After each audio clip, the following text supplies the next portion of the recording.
Morning everyone. তো আজকে মনের পরীক্ষা শুরু সকাল সকাল, অনেক আগে উঠে গেছি, মোটামুটি 5:30টার দিকে। বাজে এখন 8:20। আমার এই যে রান্নাবান্না চলছে, এই যে এখানে আলু ভাজা হচ্ছে, এখানে মূলোর শাক সেদ্ধ করছি।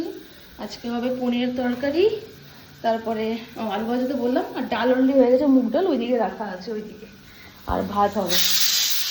তো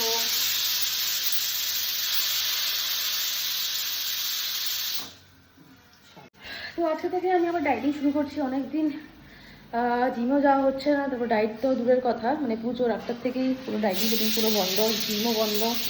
কারণ কি অসুস্থতার কারণে প্লাস অনেক মেডিসিন চলছিল, অ্যান্টিবায়োটিক, তার জন্য রাত্রে পুরো সলিড খেতে বলেছিল, ভাতটা মানে পেট ভরে খেয়ে তারপর ওষুধগুলো খেতে বলেছিল দেখে।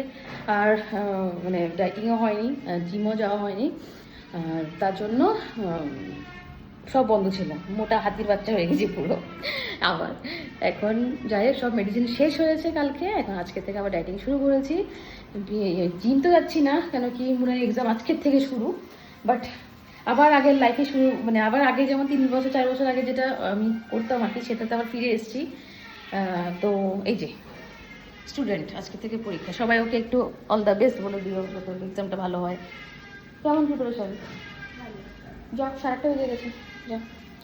তো যেটা বলছিলাম আর কি, আবার আগের মতো, আগে যেটা ঘরে বসে বসে কোভিডের সময় থেকে, এর 8টার থেকে শুরু করেছিলাম।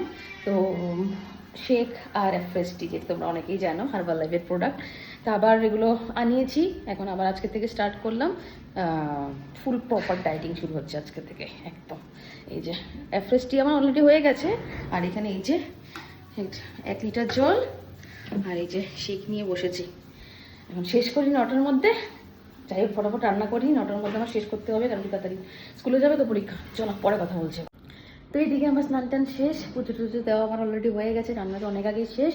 10:30 বাজে, মন যাচ্ছে এখন স্কুলে, দীপ নিয়ে যাচ্ছে বাস স্ট্যান্ডে, এই আর কি। আর আমার এখানে পুজো দেওয়া হয়ে গেছে, আজকে বেশি ফুল পাইনি,